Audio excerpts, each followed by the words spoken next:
¿Ya estos?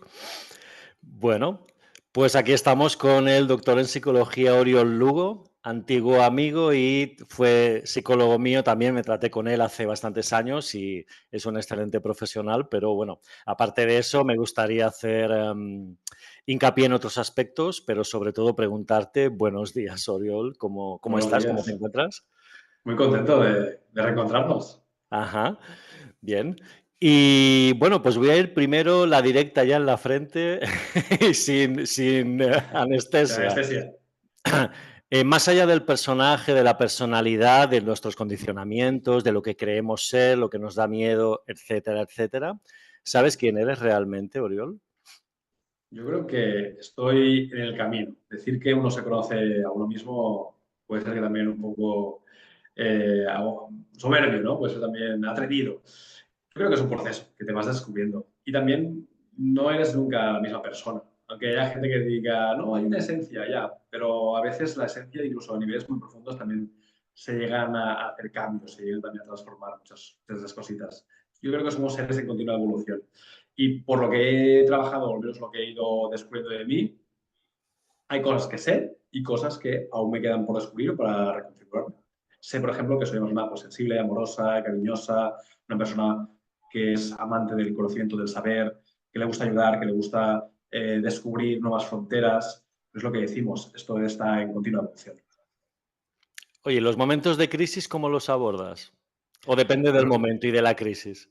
depende del momento de la crisis, pero sí que es verdad que hay una parte mía que sigo trabajándola, que es la de la mente mono, la famosa mente mono, que es, para la gente que no lo conoce, es como esa parte de nuestra forma de procesar la información que va saltando, ¿no? Es como un mono que va ahí captando información.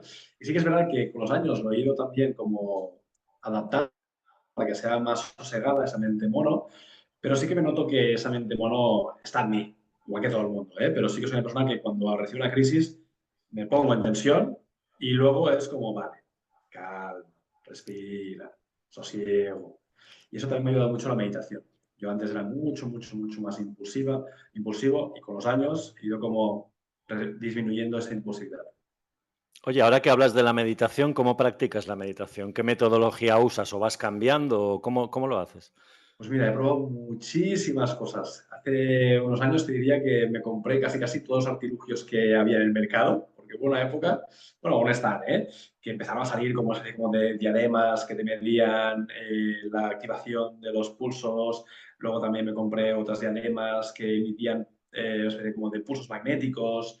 ¿Qué más? Probé también aplicaciones que te permitían también respirar, hice también todo Wim Hof, bueno, probé un montón de cosas y aquí me he dado cuenta que lo que mejor me funciona es lo más sencillo posible, que es me siento o en una silla, o en un cojín, o en lo que tenga, porque a veces pues estás ahí, y simplemente hago algo que me enseñó una vez un maestro Zen hace mucho tiempo, que básicamente es visualizar una bolita roja pequeñita que al inhalar entra por un orificio y al exhalar sale por el otro.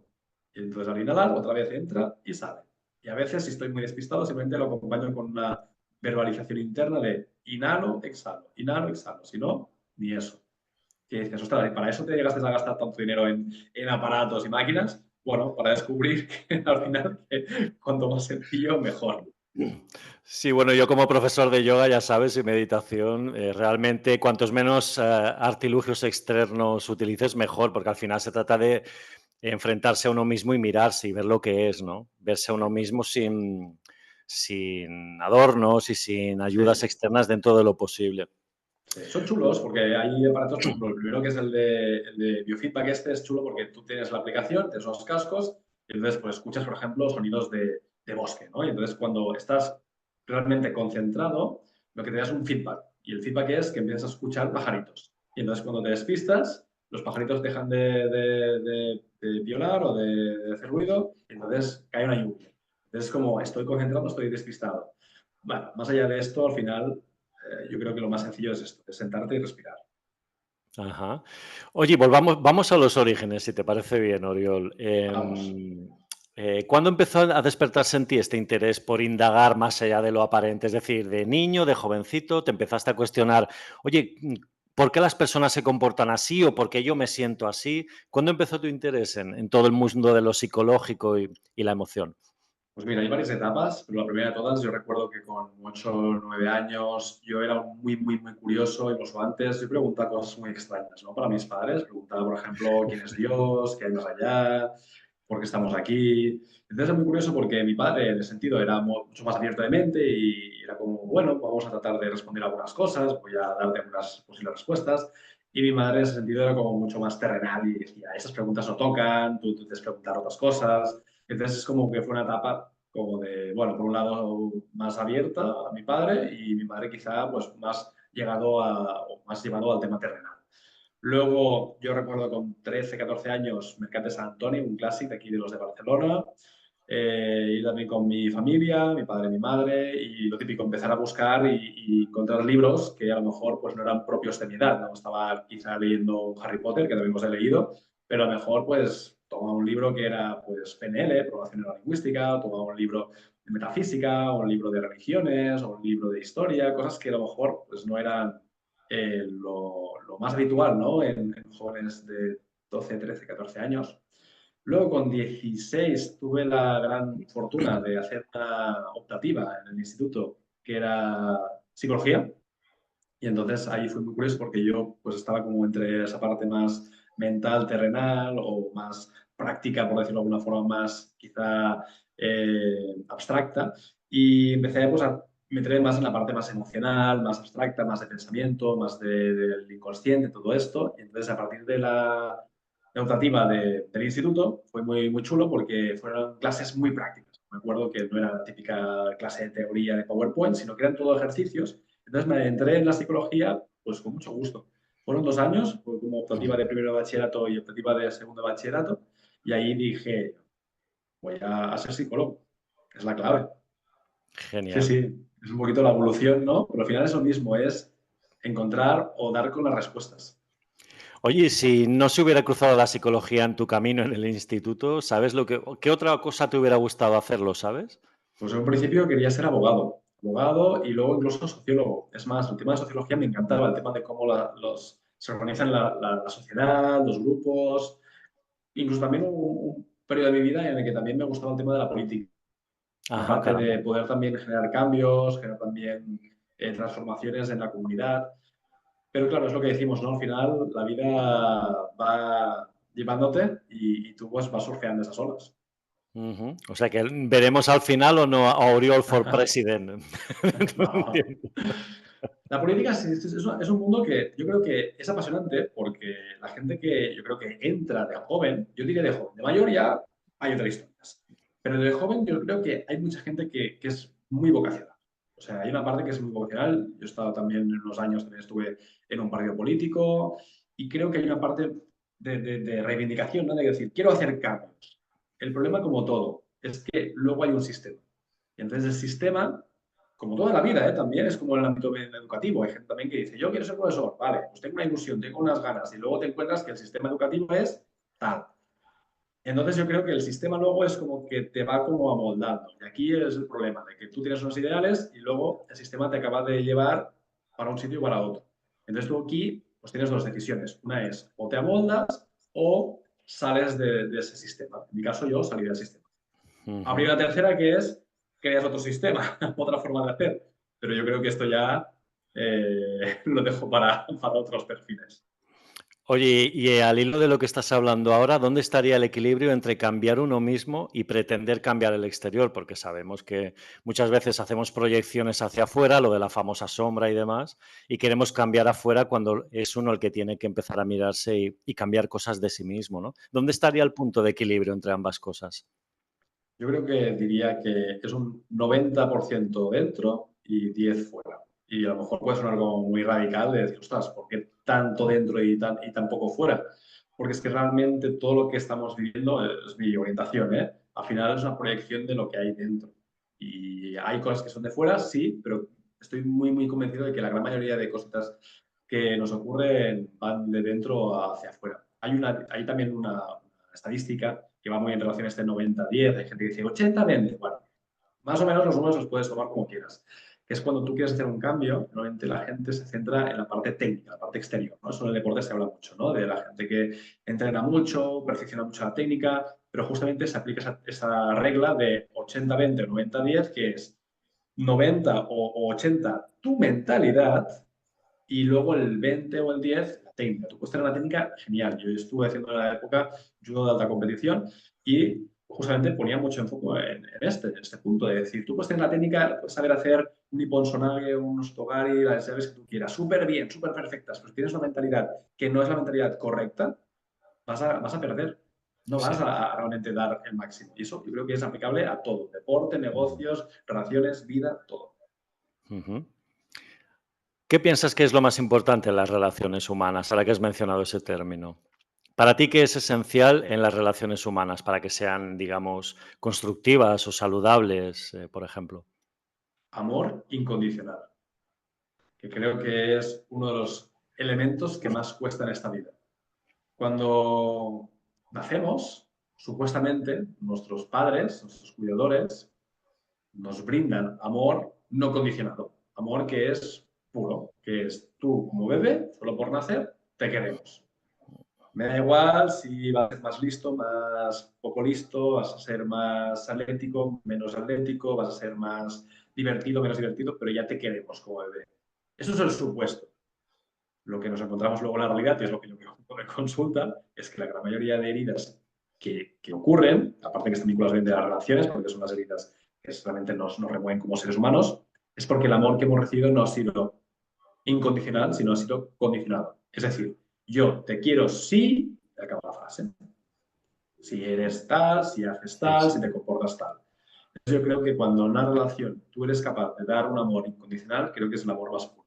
Y es muy fácil de decir, ¿eh? Y yo lo estoy diciendo y soy el primero también que reconoce que también aplico amor condicionado, porque al final también somos seres humanos y no somos perfectos.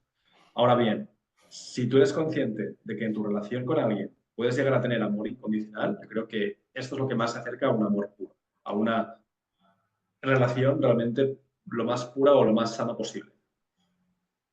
¿Tú crees que existe realmente el amor incondicional? Yo tengo serias dudas al respecto.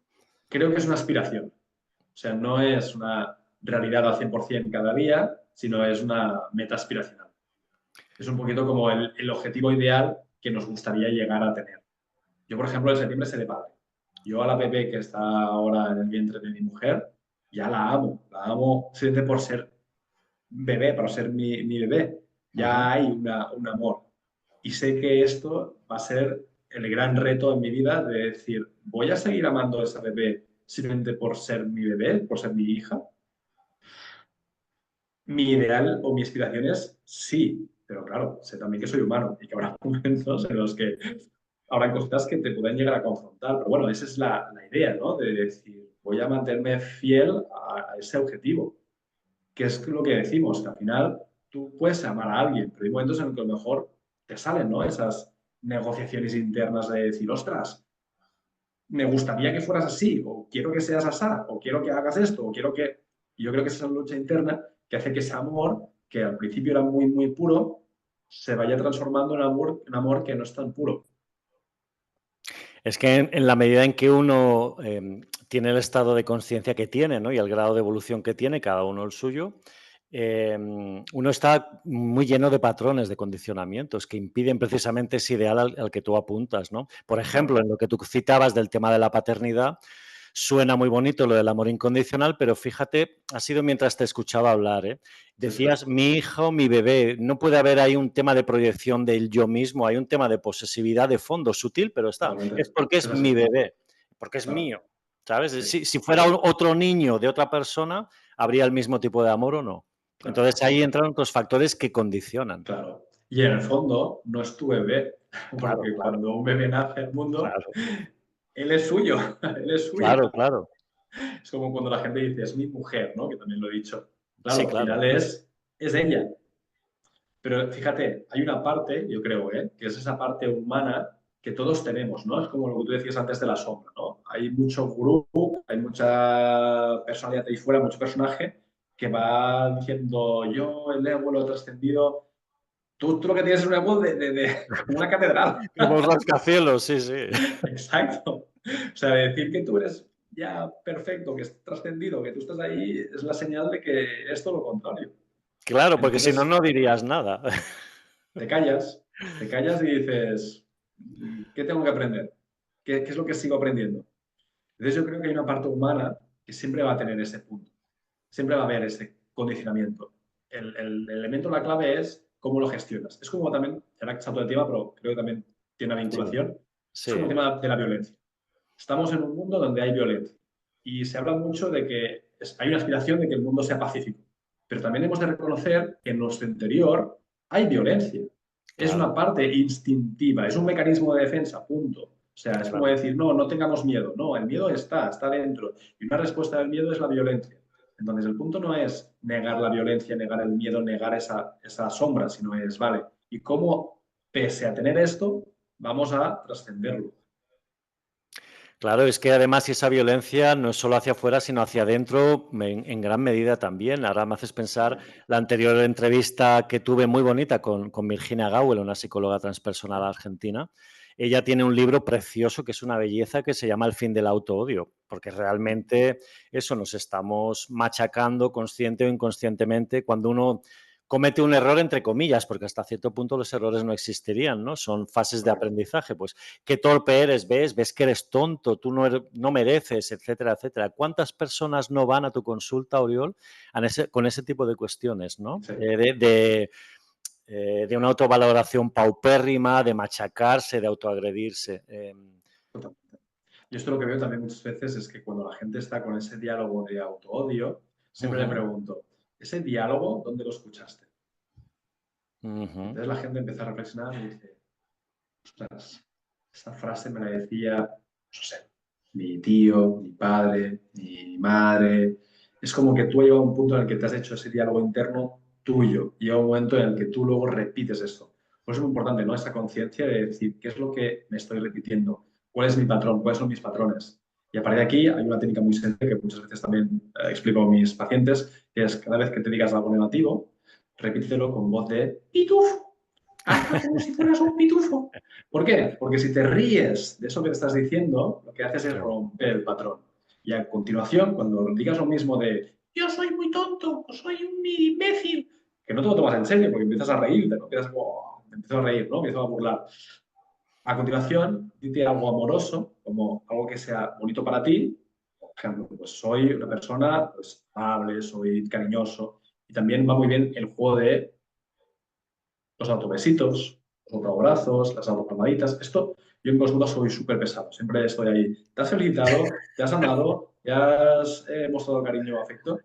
Y entonces, bueno, es una forma de que la gente también tenga claro de que igual que ellos se machacan, ellos también se pueden amar, recoger, está en sus manos.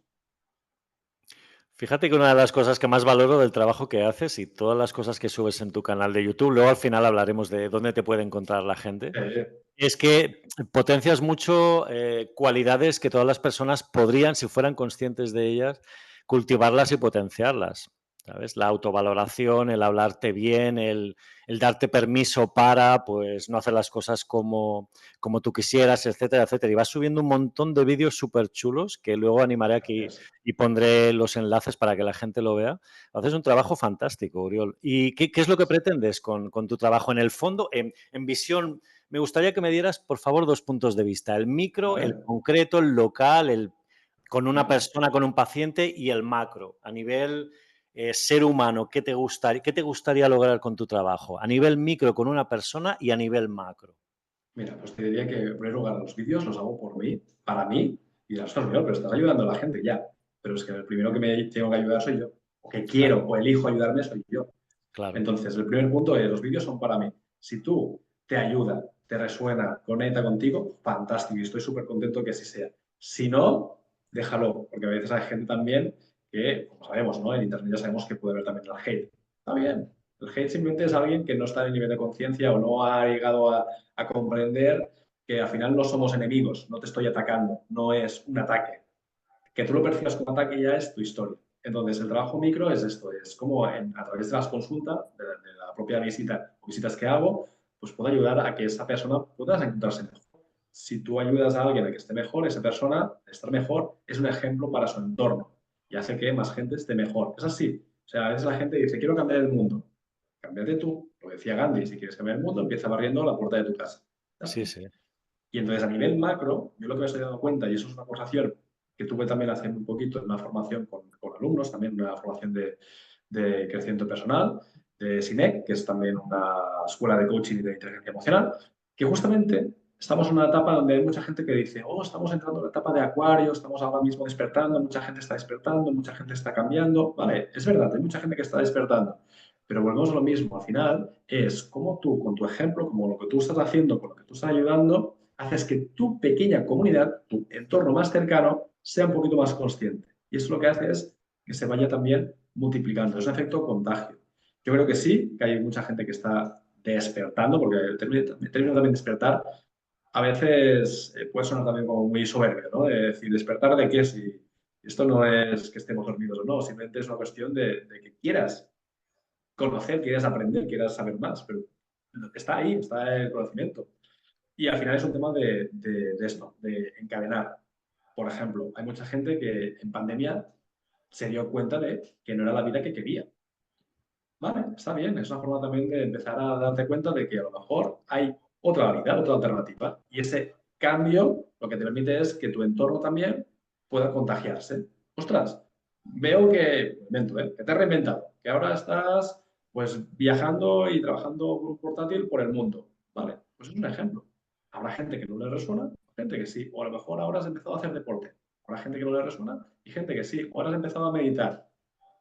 Entonces yo creo que es esto, a micro es cambios a nivel de individuo, a nivel de lo que tú puedes ayudar uno a uno, y macro al final es que si esto se multiplica, pues llegará a extenderse. ¿En qué grado crees que es algo innato de cada persona y en qué grado puede ser condicionado en función de tu educación, de tu entorno cuando eres niño, etcétera? El hecho de que seas una persona que se cuestiona las cosas o que acepta sumisamente lo que el entorno social le dice. ¿En qué grado crees que puede haber influencia para que uno sea más bien de una forma o de la otra? Yo creo que todos somos curiosos por naturaleza. El ser humano es curioso, somos animales curiosos, es una forma también instintiva y biológica. ¿Por qué? Porque somos una especie que solo hay que ver el mundo, el mapa mundi, ¿no? Estamos en todas partes. O sea, hay comunidades en el Ártico, hay comunidades en el Sáhara, hay comunidades... O sea, que curiosos no somos, porque si no, hubiéramos quedado en la sabana africana y hubiéramos prosperado y punto. El punto, el elemento es que esa curiosidad llega un momento en el que se acaba también como condicionando, se acaba también como coartando. Pongo un ejemplo muy sencillo. Hay un experimento que es en una clase de primaria o de infantil, un profesor o un coach o psicólogo va y pregunta a los niños y niñas pequeñitos, ¿cuántos de aquí sabéis dibujar? Todos levantan el brazo. Yo. Además, yo creo que también tú ya has hecho también dibujo, ¿no? También has estado en escuelas de artes y también eres artista, claro. Mira lo que Luego, tengo ahí. ahí, en las obras de arte. Luego se repite el mismo ejercicio en una clase de la ESO, de adolescentes, y se le pregunta, ¿cuántos de aquí sabéis dibujar o sois buenos dibujando de aquí? Y ya el 50% de la clase. Se repite el mismo ejercicio con una clase de adultos. Solo uno o dos levanta el brazo. Misma pregunta, entornos distintos. ¿Qué es lo que ha cambiado? ¿Por qué los niños dicen todos sí, que saben dibujar, los adolescentes la mitad y adultos ya solo uno o dos de una clase? Porque al final ha habido un condicionamiento. Ese condicionamiento al final es lo que te ha acabado marcando. Es esa historia que tú te has creído. Son historias al final. Vivimos un mundo de historias. Entonces, tú tienes en tu interior una historia que es yo soy bueno dibujando, yo no sé dibujar. Pero al final es lo mismo. Es si tú crees que no eres bueno dibujando, no lo vas ni a intentar. Si tú dices, pues yo creo que sí. Pues venga, me apunto a la clase, aprendo, mejoro, practico. Es así. Pero hay algo que es inherente a cada persona, es innato. Hay quien, y hablando en otros ámbitos, tal vez de, digamos, más un aspecto metafísico, por decirlo así, por Sí, ejemplo, con Ramiro Calle, con quien he tenido charlas también, sí. de por qué hay personas que se cuestionan la profundidad de las cosas, de lo que les rodea, se inquieren a sí mismos, y hay otras muchas, por desgracia, la mayoría de la población, que no se plantea gran cosa. Van un poco como zombies por la vida, pues ahora toca trabajar, ahora toca ver una Claro. película, ahora toca ir al cine, ahora toca comprarse una casa. Sí, por sí, qué sí. hay dos tipos Claro. de personas. ¿Tú qué Aquí, opinas? que es un poquito la pregunta también que me hiciste también cuando estaba haciendo la entrevista en mi canal, yo ahí Sí, respondí el dolor. El dolor al final es una forma también de que estés alerta, de que, valga la redundancia de que he dicho antes, ¿no? Que despiertes. Pero al final, ¿qué es despertar? Es simplemente conciencia, es decir, que te plantees las cosas. Cuando tú tienes placer, cuando tú estás a gusto, estás cómodo, estás tranquilo, claro, al final no tienes la necesidad. Somos curiosos por naturaleza, eso sí es verdad, pero esa curiosidad está como de alguna forma coercionada, o está apagada, o está limitada. Entonces el dolor lo que hace es, ping, hace que se active de nuevo. Es como que hay un botón que hace que vuelva otra vez a estar alerta. ¿Por qué? Porque estamos programados para sobrevivir. Hay gente que dice, no, estamos programados para ser felices. No, de no. base, simplemente estás aquí para sobrevivir.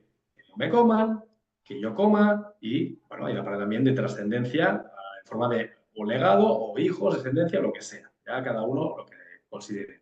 Entonces, el extra es la felicidad, que es lo que tú haces para que esa experiencia sea mucho más de calidad o que tú de alguna forma puedas disfrutarla mucho más. Lo que hace que haya un cambio es ese dolor. El dolor lo que te dice es, no estás tan a gusto, no estás tan a salvo, no estás tan protegido. Con lo cual, si no haces algo, tu vida, tu situación está en riesgo. A lo mejor no es real. A veces hay dolores que son también imaginarios, son también percepciones de ese dolor, de esa amenaza, de ese miedo. Pero igualmente, el dolor al final lo que hace es que te cuestiones esas cosas. Y yo llegué a la conclusión de que la gran mayoría de personas que tienen un mensaje profundo, no me gusta llamarles gurús, ¿eh? Gente que han Sí, sí. sido inspiradoras para el mundo, gente que ha Sí, sido avatares, gente que... Yo tengo la conclusión de que son gente que ha sufrido mucho. ¿Es imprescindible sufrir para llegar a este estado? Yo creo que no, pero el dolor es un acelerador. Hay gente que a lo mejor no necesita, no todo el mundo, yo no diría, de los 8 billones que somos en este planeta, ¿todo el mundo necesita el dolor para llegar a ser consciente? No, al final somos muchos, la verdad que no. Pero mucha de estas personas, el dolor es su forma de activar esa respuesta de curiosidad que estaba dormida, que estaba apagada. fíjate que hay casos excesos como el del Buda mismo, el Siddhartha Gautama, el Buda era un príncipe, pero dejó todo porque Correcto. algo de él le llamaba a una búsqueda interior, hasta que, bueno, fue el personaje que llegó a ser, ¿no? Claro, Pues pero que no es fíjate, imprescindible. Dime. claro, pero fíjate, Buda, Siddhartha, también tuvo dolor, que es lo que yo creo que aquí es mucho lo que a mí me encanta mucho leer las biografías de las personas, que luego también la biografía es lo que se cuenta, ¿eh? Entonces, la verdad que luego lo Sí, que hay. claro, claro, claro. Pero, por ejemplo, en la versión de Siddhartha de Hermann Hesse, Sí, que vuelvo a decir, y Hermann Hesse es una adaptación que vete tú a saber lo que ocurrió. exacto. Hay un fragmento que narra, que no sé si es así o no, tú también a lo mejor me puedes también complementar, que es que cuando Siddhartha salió del palacio, se encontró con los 3 males de la humanidad, 3 lacras. La primera de Ujú. todas era la enfermedad, creo que era, la segunda era la pobreza y la tercera era la vejez y muerte. Entonces, esas 3 lacras, que yo más que lacras les diría que son las 3 realidades que existen en este plano. Sí. Cuando vio en esto, sintió tanto impacto, podríamos decir también tanto dolor, que de alguna forma le hizo decir, hay algo más. Ujú. Si analizas todas las biografías de gente que han sido grandes líderes, creo yo, a lo mejor hay alguna que dice, esta no lo sé yo, todos han pasado por grandes procesos de dolor. El punto es que hay gente que ese dolor lo canaliza hacia algo trascendental o algo que va más allá de ellos y gente que simplemente se queda anclada con el dolor o que lo canaliza hacia algo más negativo. Y pongo otro ejemplo ahora contrario. Puedo pensar en cualquier dictador, cualquier persona que ha hecho el mal a gran escala en este mundo, da igual nombres, cada uno que piense Sí, en el dictador que más rabia le dé, si te sí. fijas son todos gente herida, son gente con mucho, mucho dolor. Ujú. Obviamente, porque al final tratamos a los demás como nos sentimos y como nos hemos sentido tratados nosotros muchas veces, ¿no? Hay gente que dice, yo he sentido dolor y no quiero que la gente vuelva a sentir esto, o quiero ayudar a que la gente no sienta dolor, o que sienta el mínimo dolor posible, y gente que siente dolor y lo que hace es La forma de trascender ese dolor es voy a causar dolor a quien yo creo que son los responsables de todo esto. Mira, hay por ejemplo un coach mundial que me gusta mucho, que es Tony Robbins. No sé si conoces a Tony Sí, Robbins. sí, perfectamente. Tengo un libro de él, sí. Tony El de Robbins Poder para sin mí, límites. sí, es muy bueno. Este es un gran libro. Aquí también lo recomendamos. Tony Robbins explica que su vida tuvo muchos breakthroughs, ¿no? Como cambios o procesos de transformación, de cruzar ese umbral de dolor. Pero Sí, dice que uno de sus puntos de mayor dolor fue cuando en una ocasión estaban en la fiesta esta de Acción de Gracia, que es muy importante ahí en Estados Unidos, como si aquí fuera, pues no sé, la fiesta de casi casi como Navidades, y no tenían comida casi casi. Y en una ocasión se ve que picaron a la puerta y un buen hombre, un samaritano, pues les llevó una cesta de comida con el pavo y con todo. Su qué madrastro bien. en ese momento se enfadó y dijo, oye, que nosotros no queremos esto, no queremos esa, esas sobras, ¿no? No queremos esa muestra de aprecio porque nos estás diciendo que somos pobres, nos estás de alguna forma insultando, ¿no? Entonces al final recogieron la cesta y pudieron pues cenar bien, ¿no? En esa noche. Pero para Tony, lo que dice, ¿no? Es que desde ese momento tomó esa experiencia para decir, yo quiero que no haya familias que pasen por esto. Y desde ese momento luego empezó a hacer todo su proyecto de sesiones y de eventos para que hubiera una retribución económica que pudiese alimentar luego a esas familias. Tiene una fundación, que es la Fundación de Tony Robbins, que se dedica justamente a esto, a alimentar a, no sé, ya más de cerca de 1 millón de personas alimentadas, una burrada. Pero es esto, yo sentí ese dolor y yo no quiero que los demás lo sientan. Entonces es como esa disyuntiva de yo voy a ser alguien que va a ayudar o va a canalizar ese dolor hacia más dolor. Él trabaja mucho con la PNL, ¿verdad? Sí. Él se formó al principio con John Chandler y John Grinder, los fundadores de la PNL, y luego para Ajá. de aquí ya creó su propio método, que es el método también de la neuroasociación, el condicionamiento neuroasociativo, que es el NAC. Ujú, Vale, son ujú. técnicas. Al final es lo mismo, es conocer al ser humano y qué es lo que nos activa y qué es lo que nos desactiva, ¿no? Qué es lo que nos da poder y qué nos quita poder. Claro, y tú además, hablando ya de estos temas un poco más técnicos o más científicos, ¿en qué grado vinculas en tu práctica personal y profesional, tanto en lo tuyo personal como en la profesional, en las consultas, la neurociencia con la psicología? ¿En qué grado está vinculado? Mira, yo trabajo mucho con los últimos descubrimientos del campo de las neurociencias aplicadas a la psicoterapia, que se llaman las técnicas o terapias neurocientíficas o terapias con base neurobiológica. Es un nuevo Ujú. cuerpo de terapias, digo nuevo porque tienen 20, 30 años, que en el campo de la psicoterapia esto no es nada, es realmente un parpadeo, y son técnicas que lo que hacen es trabajar con niveles más profundos de procesamiento de la información. Diríamos que al final es como que tenemos varios cerebros, tenemos el cerebro neocórtex, que esto es muy fácil también para la gente que nos está viendo con el ejercicio de la mano, simplemente poniendo el dedo pulgar dentro de la mano y cerrando así. Es una forma de entender cómo tenemos los tres cerebros, ¿no? Esa parte de aquí es la parte del cerebro neocórtex, la parte Ajá. últimamente más reciente. La parte interior sería el cerebro límbico mamífero y luego Ujú. todo lo que sería la parte de aquí de abajo sería el cerebro reptiliano o los cerebros más para cerebro o cerebros más antiguos. Entonces, Ajá. normalmente las personas piensan que lo que controla nuestro día a día es la parte racional, lógica o No. del neocórtex. Y realmente es más el cerebro mamífero Y y el esta parte de reptiliano, aquí y el reptiliano, ¿no? Esa parte de impulsos. Entonces, claro. cuando tú estás haciendo terapia hablada, normalmente estás trabajando aquí arriba, y esa parte Sí, de aquí. sí. Y lo que sucede es que ahí es donde salen los mecanismos de defensa. Negación, no, no es mi problema. Represión, ¿qué problema? Proyecciones, no, el problema es de él, de ella. Introyección, no, sus problemas son míos. Es decir, todos los Sí, mecanismos sí. habidos y por haber, y por eso a veces cuesta tanto. ¿Qué es lo que hacemos en las terapias neurocientíficas? Trabajamos ya directamente con este y este.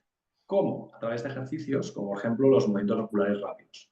Son ejercicios donde no tenemos que hablar. Se puede hablar, pero no tienes que hablar porque al hablar vas a la lógica, vas al neocórtex. Cuando haces el ejercicio, por ejemplo, los movimientos oculares rápidos, lo que haces es ir directo a este cerebro mamífero o reptiliano.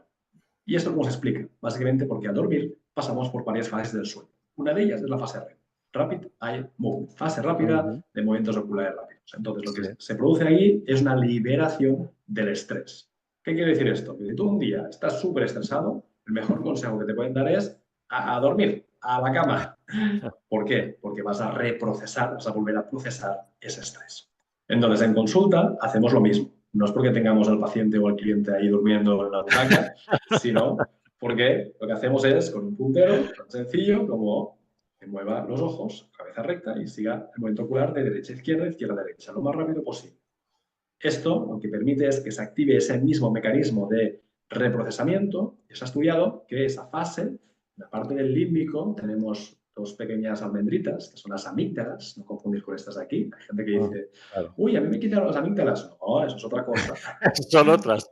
Son otras, las que están aquí. Son las que hacen o responden con lo que sería el sistema de supervivencia, gestión emocional. Entonces, cuando estamos estresados, estamos preocupados, preocupadas, esas dos almendritas se activan y empiezan a generar todo lo que es el circuito de adrenalina, de cortisol, de todo ese tipo de hormonas que nos preparan para la defensa, para la lucha, para la congelación. Entonces, lo que hacemos con este tipo de ejercicio de movimiento ocular es que esta parte de aquí se desestrese. Es como desactivar la alarma de las amígdalas. Entonces, si tú estás conectado con algo que es un trauma, una situación dolorosa, algo que te ha causado mucho, mucho impacto, pero te está relajando, eso lo que hace es acabar de liberar, de limpiar. Una metáfora muy sencilla que también pongo es el de las películas de miedo. No sé si te gustan las películas de miedo, Josep Antón. Cuando era jovencito, ya a partir de Ah, los ya, 18, 20, 19 años dejé de verlo porque tenía unas pesadillas terroríficas. Ya no me gustan, me ya, alteran mucho. ya te gusta. Pero me Pues consumían imagínate todas. Dime, Pues disculpa. imagínate que los amigos te enredan y te ponen en un cine, te dicen, no, vamos a ver una película, ¡ping! Película de miedo, ¿no? Estamos en el cine viendo, pues no sé, la película de miedo que cada uno se imagine, ¿no? El exorcista, la monja, qué sé, lo que sea. Pero tú estás en el cine y empiezas a bostezar, o te pones cómodo, te estiras, te relajas. Entonces, te das cuenta de que estás tranquilo, estás calmado, estás calmada, estás relajado, estás, no sé, como dicen a los jóvenes, estás de chill, ¿no? Dicen, estás como ahí suave, estás relajado. La película no ha cambiado. Lo que ha cambiado es tú. Tú estás viendo la misma película, pero estás tranquilo, estás relajado. Tu cuerpo está tranquilo, tus emociones están calmadas, tu pensamiento está sereno. Entonces, esto es lo que hace ese clic mental de reprocesar. De decir, yo en mi vida tengo películas de miedo en mi cabeza. Tengo, pues, un suceso con mi padre, con mi madre, con mis hermanos, con el trabajo, con no sé qué. Tengo traumas, tengo experiencias que han sido heridas. Pero al volver a ellas y hacer ese tipo de ejercicios, que hay y también hay la estimulación bilateral, que es con el tapping, golpear Sí. la rodilla derecha-izquierda, golpeando también los codos, aquí arriba, hay muchas técnicas, pero es lo mismo, es que los dos hemisferios se conecten para que las amígdalas se relajen. Esa experiencia empieza a desensibilizarse, empieza a perder esa intensidad y finalmente acaba siendo como mínimo una escena neutra. Incluso en algunos casos puede ser incluso que sea una escena en positivo, es lo que se llama el crecimiento postraumático. Ujú, ujú. Yo muchas veces me había preguntado y de vez en cuando me formulo la pregunta, ¿en qué grado tiene peso? Porque fíjate, por un lado hay lo trascendente, digamos lo metafísico, y por el otro la pura fisiología, la neuroquímica, somos un conjunto, como un caldo, diciéndolo un poco burdo, un caldo de hormonas, de sustancias químicas que en función de cómo estén, pues te sientes de mejor o peor manera, ¿no? Si tienes un poco más de endorfinas o tienes demasiado cortisol o te falta litio, lo que sea, es como que, claro, todo tu mundo psíquico cambia. ¿En qué Sí. punto es la consciencia primero la que condiciona el cuerpo físico o en qué punto es a la inversa, ¿no? Al ser seres psicosomáticos, ¿en qué punto una química desregulada condiciona nuestra percepción psíquica? Siempre me he preguntado sobre el equilibrio entre ambos factores. Yo ¿Tú te cómo diría cómo que lo ves? el equilibrio es igual que el de inhalar y exhalar. ¿Qué Ujú. viene antes, inhalar o exhalar? Claro, claro. Ambas cosas son Están importantes. conectados. Lo que sí que es verdad que es que cuando hay lesiones y hay alteraciones neuroquímicas, el cerebro hace que nuestra realidad se altere. Eso es una realidad, eso existe. O sea, si tú, por Ujú. ejemplo, estás enamorado, que es un clásico, ¿vale? No hay que tomar Sí. drogas, ¿eh? Aquí, ahora no quiero hacer una apología de drogas. Vamos a hablar de drogas naturales, ¿no? Cuando tú estás enamorado, tu neuroquímica cerebral está cambiada. Es una realidad. Por eso hay la frase esa típica Totalmente. que se dice, ¿no? De enamora miento, ¿no? Me miento. Sí, sí, sí, Que sí. realmente la palabra mentir en este caso es instrumento, pero bueno, para que los puristas del lenguaje lo tengan claro, ¿vale? Que ya me lo han dicho en alguna ocasión. Entonces, cuando tú estás enamorado o enamorada, tus niveles de oxitocina se disparan. Ese Sí, nivel de sí. oxitocina lo que hace es que tengas una conexión tan fuerte con esa persona que todos los defectos, todos los vicios, todos los elementos negativos desaparecen. Y eso también lo que hace es que tu realidad es distinta. ¿Qué pasa cuando te desenamoras? Tus niveles de cortisol suben a un nivel, ¿no? Cuando tienes una ruptura emocional, tus niveles de cortisol están disparadísimos. Tus catecolaminas, tu adrenalina, estás en una fase en la que todo es una mierda, todo es horrible y lo ves todo que es una desgracia, es todo terrible. Claro, volvemos a lo mismo. ¿Qué estás? Estás siendo condicionado por esa respuesta. Pero fíjate, la conciencia, que es lo que hablábamos, también es capaz de cambiar esa neuroquímica.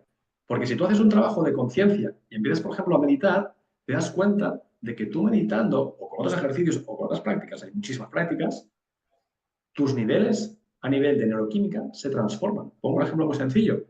Si tú conectas con un recuerdo de tu vida en el que hayas sido muy, muy, muy feliz, yo te pregunto, sé que la entrevista es hacia mí, pero si te animas, puedes responder desde el Sí, balcón. claro, es una Dime, conversación, claro. ¿cuál es uno de los momentos más felices de tu vida? ¿Qué me dirías?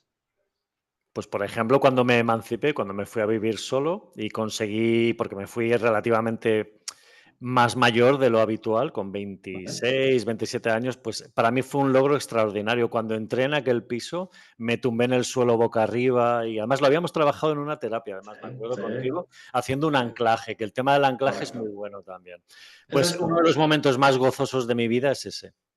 Entonces, yo siempre cuando a veces doy alguna conferencia y explico, ¿no? Lo fácil que es realmente hacer un cambio, les digo, piensa en el momento más feliz de tu vida. El día que me emancipé, el día que nació mi hijo, mi hija, el día que me casé, el día que viajé, el día que no sé qué, lo que sea. Y les digo a las personas, cierra los ojos y aunque sean 30 segundos, me da igual. Simplemente visualiza, como si estuvieras dentro de la escena. Imágenes, sonidos, sensaciones, conectan con la situación de la forma más vida posible. Y automáticamente la gente, cuando luego al cabo de 30 segundos, un minuto, 5 o 10, lo que sea, abre Sí. los ojos, le pregunto, ¿qué tal? ¿Cómo te sientes? Oh, súper bien, tranquilo, calmado, relajado. Claro, ¿qué han hecho? Lo que han hecho es generar una neuroquímica de dopamina, endorfina, serotonina, GABA, las Exacto. hormonas que se llaman también de felicidad. Y Sí. esto es así. Claro, la gente dice, esto no puede ser tan fácil. No, no, esto no es fácil. Siempre digo, hazlo, pruébalo. Que no quiere decir que esto sea la panacea de todo. Porque si no Claro. la gente dice, ah, bueno, entonces ya estoy con una situación de depresión, me pongo aquí a visualizar 30 segundos y ya estoy. No, es un proceso. Es un Claro, proceso como todo. claro, Es como claro. meditar. Uno no medita una hora entera si no ha empezado meditando 30 segundos. O uno no empieza a levantar 100 kilos si tú no has empezado a levantar 3 o 2. Es lo mismo. Pero siempre Claro. digo lo mismo. Tú tienes esa capacidad también interior de sanarte. La tienes de forma consciente e inconsciente. Inconsciente, pues porque cada noche duermes y haces la fase del REM. O sea, aunque tú no quieras, a dormir ya estás liberando. Pero conscientemente también tienes la opción, con lo cual conciencia y neuroquímica o cuerpo están conectadas y tú puedes empezar por una o por la otra. Están a tu disposición. Me haces pensar en un caso muy célebre de un orador de estos multitudinarios. No sé si es ¿Sí? cierto lo que comenta, me imagino que sí, que es el caso de Joe Dispenza, que él habla de Sí, que empezó en todo, tú lo sabrás, empezó en todo esto porque se fracturó la columna en no sé cuántas vértebras y a sí, base de proyección mental y de visualizaciones y tal, no se tuvo que operar. No sé qué sí, grado de realidad o no hay en su discurso, pero me imagino que es así. O sea, ese es un ejemplo muy sí. claro de lo que cuentas, ¿no? Nosotros hemos tenido en consulta, mi mujer, por ejemplo, ha tenido en consulta a una mujer que no podía casi andar y salió pues, a hacer un intensivo.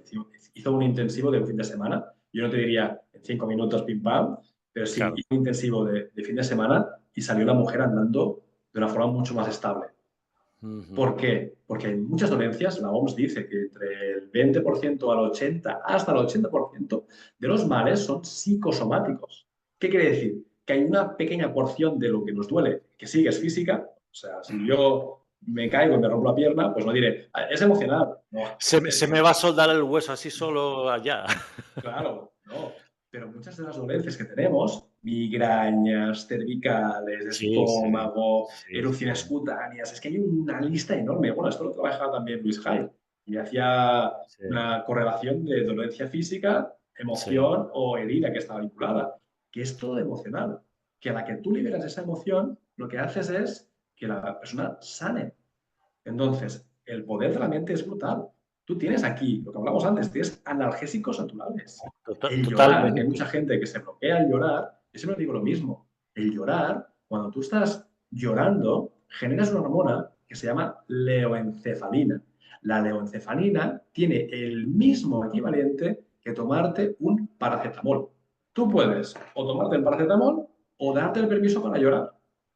Cuando tú estás, por ejemplo, haciendo deporte, estás generando la misma dopamina o la Ujú. misma energía que como si te estuvieras tomando 2 o 3 tazas de café. Entonces es lo mismo. En el caso de Joe Dispensa, sí que yo creo que va a un punto más allá, porque ahí sí que había algo que a lo mejor no era tan emocional, y ahí es donde también te demuestra que hay una parte también de la mente que puede llegar a sanar al cuerpo. Aquí nos meteríamos ya en otro tema, porque aquí Ujú. ya es cuestionar también la medicina clásica o tradicional, pero bueno, aquí también siempre digo lo mismo, la gente que quiera saber más, que busque y encuentre. Sí, sí. Uriol, para ir terminando, ¿qué le dirías a una persona? Por ejemplo, tú estás en tus quehaceres cotidianos, tú como persona, no tanto en tu rol de psicólogo, aunque supongo que va de la mano y no puedes disociar la persona profesional de la persona, ¿no? Cuando vives apasionadamente tu trabajo, como es tu caso. Gracias. Si vas por la calle haciendo tus cosas laborales, o que se me invento, estás saliendo del supermercado, me invento, y te llega una persona muy desesperada pidiéndote ayuda, oye, es que tengo un ataque de ansiedad y no sé qué hacer y me han dicho que tú sabes algo de esto, que eres psicólogo, ¿qué hago? ¿Qué le dirías así lo primero a una persona en esa situación, por ejemplo? Que se fijen cómo está respirando. Es el primer Ujú, principio. Y eso, mira, lo ligo también con una historia muy, muy breve. Tengo un mentor, que algún también lo visito, que una vez fue a su mentor, a un monje del monasterio de Ripoll, aquí en ujú. Cataluña, Sí. y una vez le preguntó mi mentor a este monje, ¿qué es lo más importante en la vida? ¿Y sabes lo que le respondió el monje? Mm. Respirar. La respiración. Al final, la ansiedad, el miedo o gran parte de los estados emocionales que tenemos están producidos por cómo respiramos. También hay más cosas, ¿eh? Cómo pensamos, cómo actuamos, Claro, pero claro. lo más básico para alguien, por ejemplo, que tenga ansiedad, siempre le diría lo mismo, es cómo está respirando. Es como cuando la gente te dice, es que cuando tengo ansiedad me duele aquí en el pecho, tengo aquí una presión, y yo le Claro, digo, es que tú te has contracturado con tu respiración. Si claro, haces respiraciones claro, cortas de... Al final claro, esto se contractura, entonces le claro. digo, prueba de hacer una respiración profunda. Y la gente te dice, no puedo, Uriol, ¿vale? Pues hasta donde tú llegues, hasta donde tú puedas. Y poco a poco, cuando la gente empieza a cambiar su respiración, empieza también a cambiar su estado de ánimo. Entonces, el siguiente paso sería, vale, ahora que estás en tu estado más sereno, analiza qué es lo que estás pensando. Es un ejercicio muy sencillo también y lo ligamos con esto. El gremlin, yo le llamo el gremlin, ¿no? Esa vocecita interna. Es como Tommy Jerry, que había el demonio y el angelito. ¿Qué Sí. te dice el demonio? Me dice que estoy en peligro, que todo mal, va a ir todo horrible. Vale. Ahora, pausa. ¿Qué te dice el angelito? Ah, pues que voy a poder salir de esto, voy a encontrar la solución. Vale. Y finalmente nos falta el tercer paso, que es la acción. ¿Qué vas a hacer distinto? ¿Cómo vas a actuar? Porque saber y no actuar es igual a no saber. Ujú, ujú. Sí, me haces pensar también, ahora que decías esto de la respiración, y sería bueno también que se pusiera la mano en el vientre y que respirase Correcto, desde el vientre para oxigenar mejor. correcto. Y también energéticamente el hecho de llevar la conciencia al vientre te centra. Dejas Exacto. de estar tan externalizado, tan proyectando en el problema afuera y empiezas a estar más en contacto contigo. Como Yo, apunte sí, simplemente. yo he llegado a la conclusión al final que la gran mayoría de estados emocionales que nos debilitan o nos quitan el poder son por el miedo. El miedo Ujú, yo creo que es el gran freno. Hay gente que puede decir, no, la rabia, la vergüenza, la culpa. Yo creo que al final se resume todo en miedo. ¿Miedo a qué? Al dolor, pero es miedo. ujú. Si tú ese miedo lo trascendes, el estado emocional se transforma.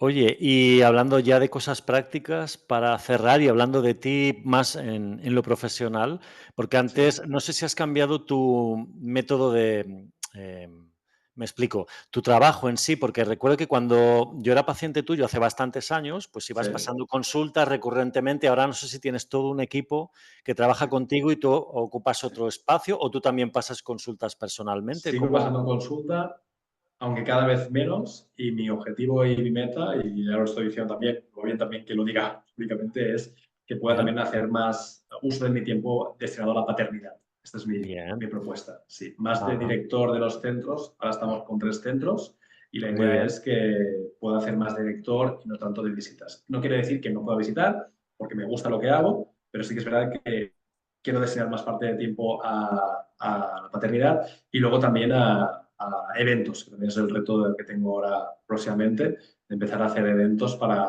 poder también hacer que pueda ayudar a más personas. Que a lo mejor en lugar de estar haciendo uno a uno, pues puedo hacer un evento donde pueda ayudar pues, a 20, 50, 100 Sí, personas de sí. una forma mucho más dinámica. ¿Conseguirás poner en marcha el amor incondicional tanto en lo personal como padre como en lo profesional, ayudando a otras personas? ¿Qué crees? Yo creo que es el gran reto de todos los seres humanos, de Sí, empezar primero por nosotros, de amarnos nosotros incondicionalmente. Por eso es claro, lo que hablamos, ¿no? Como es dentro es fuera, fuera de dentro.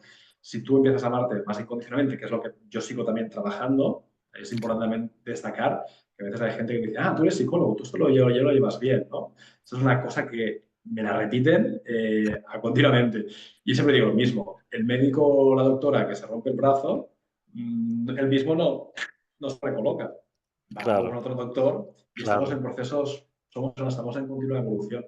Así que claro. yo soy el primero que está trabajando para seguir amándome a mi yo interior incondicionalmente. Oye, Uriol, ¿dónde te pueden encontrar las personas? Luego lo pondré abajo en la descripción, pero ¿dónde te encuentran las personas? Pues mira, pueden encontrarme en mi canal de YouTube, que es el del doctor Oriol Lugo, Oriol nombre catalán, Lugo como Galicia, provincia de Galicia. También me tienen en Instagram, @oriolugo con doble L. Luego también me tienen en TikTok, estoy también en la página web www.owl, que es Owel, que es búho, owelpsicología.com, psicología con PS, y si no, poniendo mi nombre, que ahí también hay mucha información. Perfecto. Oye, pues Muchas para gracias. cerrar, mira, ya llevamos la horita, se me ha pasado muy rápido, la verdad, Uriol. He estado De acuerdo. encantado. ¿Quieres compartir con las personas que vean a futuro este vídeo alguna cosa, un último pensamiento? Pues mira, el último mensaje que les diría es, sobre todo, que empiecen a hacer cambios cuanto antes, porque muchas veces la gente espera al momento ideal, al momento perfecto. Y yo les recomendaría esto de que si es su último día de su vida, que no digan, ups, me equivoqué o me pasé de parada, sino que puedan decir, wow, he hecho los cambios que quería hacer en mi vida. Aquí como apunte y como puntilla lo que tú, potenciando esto que dices, hay un ejercicio que me encanta, que a veces le digo a mis alumnos y me aplico yo, de imagínate que tienes 24 horas de vida, ¿qué harías? Y que de hecho vivimos en la gran inopia, en la fantasía de que, bueno, se mueren los demás, yo no me muero. Y claro, a lo mejor dentro de un rato ya no estás aquí, quién sabe, Exacto. ¿no? Vivir con esa conciencia de muerte es fundamental para vivir, ¿no? Para vivir Sí, con plenitud. sí. Nadie de Así los que que se mueren ha planeado. En general, la mayoría de personas no planearon el día que se morían. Se murieron y punto. así que hagamos que esta vida tenga sentido y merezca la pena realmente. Que vayan a Totalmente. visitarte si tienen problemas o para tomar un café y conversar, porque eres una persona También. magnífica también. Muchas gracias. Así que nada, un placer conversar contigo. Tendremos alguna otra charla más adelante, si Dios quiere. Seguro que sí. Y nada, te envío un abrazo muy fuerte. Muchas gracias por estar ahí. Abrazo fuerte. Muchas gracias. Todo muy a Un gusto. abrazo. Hasta Un la gusto. siguiente, Oriol. Un placer. Chao. Chao.